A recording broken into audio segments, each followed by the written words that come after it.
Independent grind, powered by You're That's so heavily true. respected in the rap community, and I see you get some love from like the metal influences that you have too. I mean, do you get a shout out from those guys too? Yeah, I did an interview with Metal Insider, which was pretty cool, and there's some bands that I actually used to listen to back in the day that have hit me up recently, and I'm gonna do some work with like there's a band called Winds of Plague, and their guitarist produces, and we're probably gonna do some work. Frankie from Amir connected with him recently, and we're Nice. probably going to do some stuff. And then there's some other bands that are sort of under, because like my agent, I'm one of the only rappers that my agent really works with. He mainly does like death metal bands and stuff, so we're kind of getting connected that way as well. And it's like a big crossover, and I'm kind of glad to see it. As long as it's done right and stuff. With respect to both genres, I think it's a good Definitely. thing. So tell us how you came up with your sound. Was it an influence from Florida, or did you just you were into metal music and this was a sound that you wanted to kind of bring to the hip hop community? I was in a hardcore band for like 3 years, and I didn't really listen to rap at all. Like I pretty much only listened to that, like metal, hardcore, and like pop punk and stuff. And then the vocalist of my band was a big hip hop head, and he showed me. He started me with like the foundation, sort of like he showed me the old school stuff, like hieroglyphics and Souls of Mischief and De La Soul and Tribe Called Quest and all the originals and everything. And from there, I got into like 3-6 Mafia and Bone Thugs and stuff like that. And that's kind of what made me actually want to start doing it myself, because I sort of always just gravitated, I guess, towards like the double time flow stuff that was a little bit harder hitting, and it sort of influenced me to start doing it on my own. We actually, as a band, we did a rap track. Like it was just like a hip hop song we did, kind of just to be different, I guess, in our scene. Uh-huh. And it ended up like kind of doing good like locally, and everybody really liked my verse on it, and it kind of like pushed me to want to start actually rapping myself and like kind of taking it seriously. Oh, yeah. And from there it just kind of grew. But it's mainly like metal, and then 3-6 Mafia, and like Bone Thugs and Harmony, and a lot of like sort of obscure like southern rap too. Like there's this group Dirty Boys I'm into. Outkast is a big influence too. Anything sort of really experimental, it kind of makes me want to create.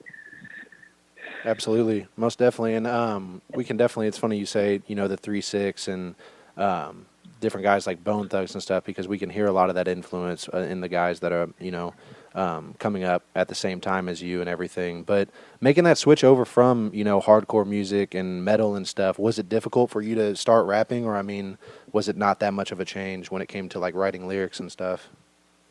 It really didn't feel like that much of a change. I don't know why it was such an easy transition musically for me. I kind of just, because when I started writing raps, it kind of hit me and was like, because I'd always been a lyricist, with like hardcore and pop punk stuff. And then once I started writing raps, it was like, wow, this actually feels better, because I feel like it's an easier way to express myself, like lyrically. And it never really felt like a struggle making that transition. Definitely. Just kind of interesting, because the sounds obviously are really different, but it just kind of flowed easier for me. I kind of felt like I was meant to do that instead.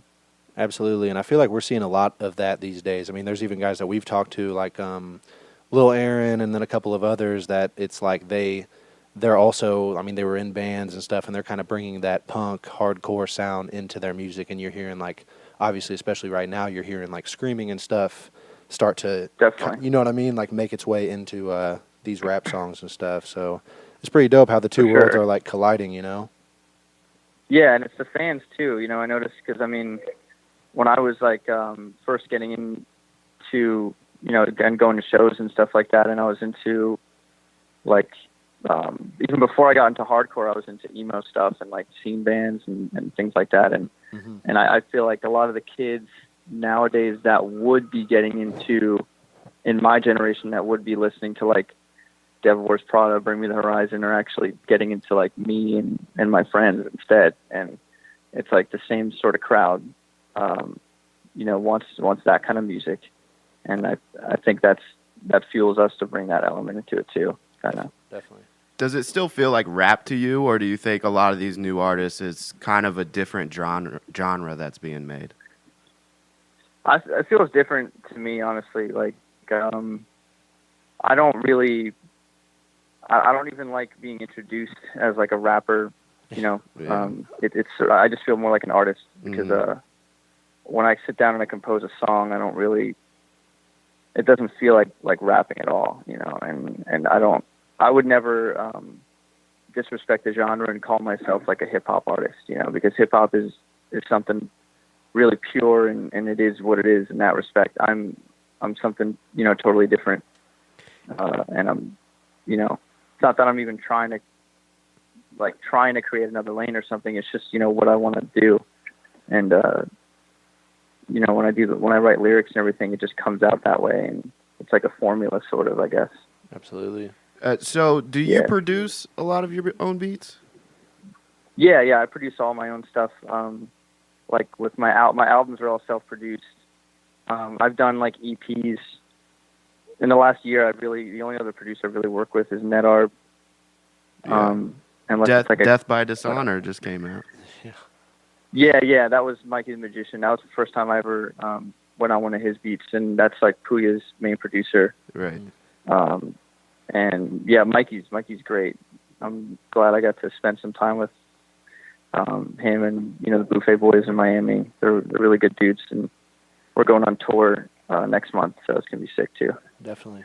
You may be tired of talking about this, but and feel free not to answer. But can you take us back to the Schema Posse and just how big of a difference that was for your career? Oh yeah, yeah. I mean, I'd be lying if I said that at the time, didn't I guess inspire me to kind of keep going. Because I was at a tough point in my career when I did first join, and they sort of helped me kind of keep going and do what I was doing. At the end of the day, it's all about your own personal hard work. What gets you to where you go. But it was cool at the time for what it was, and I kind of expected it to be, a little bit bigger than what it ended up being. But what it really comes down to, like most groups that end up falling short, is like there's just a conflict of interest and differing minds. Not everybody's on the same page, and there's always some kind of hierarchy, as opposed to just being a collective.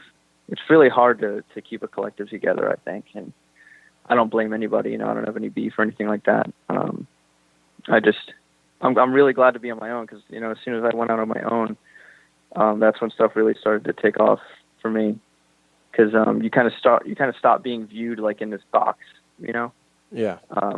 And being associated as sort of just a member of something, and instead being recognized as what you are, Because I feel like before that, it wasn't really well known that I, produced all my stuff and was like my own artist.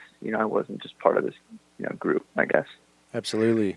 Definitely. No, it's obviously really catching on just by the looks of your socials and everything. But kind of going off of that, there's a lot of talk in the industry about whether it's worth signing these days, especially, to a major or any label at that. I mean, you've got guys like yourself. We've been mentioning, the guys like a lot of the other South Florida dudes like Puya and all of them. A lot of people that kind of built this on their own and with their friends and just people they knew.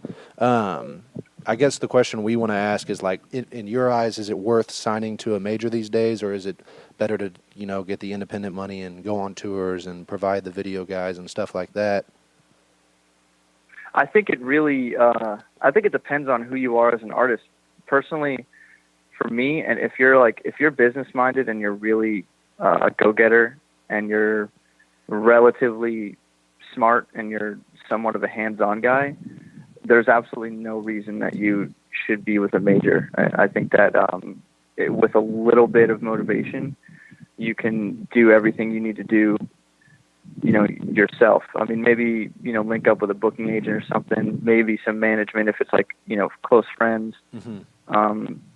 But get everything done yourself and don't let anyone, you like sort of use you or take a part of what you're doing when you can actually do it yourself. But there also is a lot of, mainly in rap, I think, a lot of artists that they really they don't have that mindset.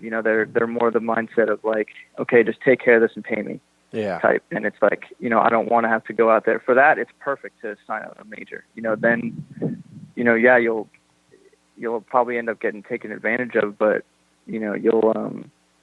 for those dudes, it's just better for them, I guess, because if they don't sign that major, they're probably not going to go much farther because they don't have the motivation to, do everything themselves. But, I'm more of a hands-on guy, and I wouldn't, for myself, it's not the right thing. Definitely. It's, there's just too much opportunity nowadays to make it on your own and sort of just make a business out of yourself. I think honestly, Tech9 sort of paved the way to make that happen for people, which is, something that's great. And I think that it should keep, the torch should be kind of carried on by more artists. So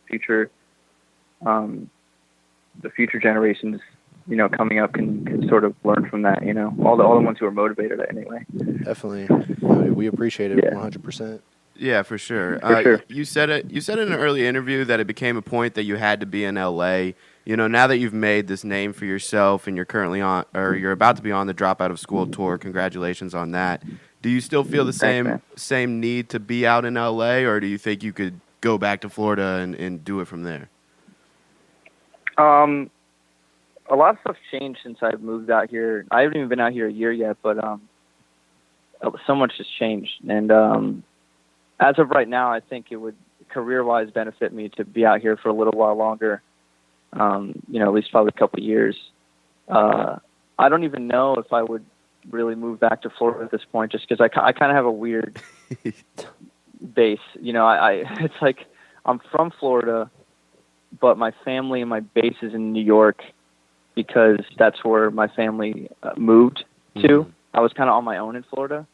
So I have like friends there and like my grandpa lives there, but I don't have like a real base there. So I'm not even really that homesick. I'm really liking LA kind of. And, I go back there and visit and stuff, friends, but I think I would end up probably settling in LA, when it came down to it, unless I leave the country, because I'm kind of open to just getting out of America too. Oh, yeah. It kind of, depends. I'm sure you got a bunch of out of the country fans. Oh, for sure. Yeah. And yeah, I haven't done a whole lot of traveling out of the country yet, but I think that I feel like once I do, I'll find a place that I'm kind of gravitated towards. But, I guess that remains to be seen. But, yeah, I don't know if I don't think I'd ever go back and live in Florida, honestly. Hey, I just moved from there, so I feel you. I'm on the same page. All right, so before we wrap it up here, I brought up the Drop Out of School tour that you're going to be on with Poya, Fat Nick. You just dropped Death by Dishonor with Poya on there. How do those relationships come about? Is that just part of the moving to LA scene? Do they come to you? Do you go to them? Just how does that all work out? That was, I don't really know if that had anything to do with me moving. I mean, I met Poya a few times at some different shows. One was in LA, one was in Denver. And, he kind of knew who I was, but I guess he somehow got put onto my music. He's on YouTube a lot. I know that he came across one of my videos, and he hit me up on Twitter from there. And and we kind of just, loosely kept in contact over the course of a few months. And then eventually he was just like, come through to the house, because he had just gotten a house with a studio in it and everything. And I just went over there, and I crashed for like 2 weeks. And, Nice. Yeah, him and Mikey, everyone all lives in the same house. It's a really good environment. Everybody's just working, and I like them because we're really like-minded. I don't really do a lot of drugs or anything or partying. I kind of just keep my head down and work, and it's kind of rare to find that. I mean, everybody does what they do. I don't, I respect everyone no matter what they do, but it's cool that they're sort of like I am, and we can really, get work done and stuff, and just we're all on the same page. And I think it's perfect to tour, because we're sort of similar in that respect. So I think that tour is going to be really fun. And yeah, kind of just started online, I guess. Oh yeah, dude, definitely. No, that's dope as hell. And kind of, I guess that was a good stopping point. But before we wrap it up, is there anybody else, that's popping up that you're looking to work with, as far as whether they be from Florida or anywhere else at that? Right now, I'm not really sure. I mean, I'm really excited. I got a song with Wi-Fi's Funeral coming out, which is sick, because he's literally from Palm Beach. Like, he's the only other rapper I know that's from my actual city, which is cool. I don't know if you guys have heard of him. Mm-hmm. Yeah, absolutely. He's a different sound than me, but I think that the song that we did together sort of meshes well. I'm excited with that, and I'm going to do more stuff with Puya too. And I'm working with Wavy Jones more, who I've done a lot of stuff with in the past, and we've done sort of all of our all of my like touring and shows thus far have been with him. Mm-hmm. And he's sort of on the come up too, and we're going to do more stuff together. I got a song coming out with Slug Christ as well. Nice. Yeah, and other than that, it's really sort of, whatever comes up organically. I try to do everything in person, and if somebody, if we happen to link up, and it's a good vibe, we'll do some work, and I'm open to really anything, different types of sounds and everything. So we'll see what happens. For sure, absolutely, dude. We're definitely looking forward to everything, and we were actually just talking about Slug Christ. That's funny. We'll be anxious to hear what you've got with him and the Wi-Fi's Funeral stuff as well. We'll definitely be looking forward to it. Oh, for sure. Yeah, it's going to be awesome. Slug is on my album coming out, which is probably going to be in May. I think after tour I'll drop it. Yeah, definitely, man. It's good talking with you guys. I like your guys' vibe. For sure, dude. Likewise, man. No, we definitely appreciate it. And, good job, Indie Grind, on Dash Radio. I swear to God, sock it to me. Yeah, baby. Yeah. This is the genius, Chris Calico. Cali, baby. Letting you know you're tuned into Tech Nine's Independent Grind on Dash Radio.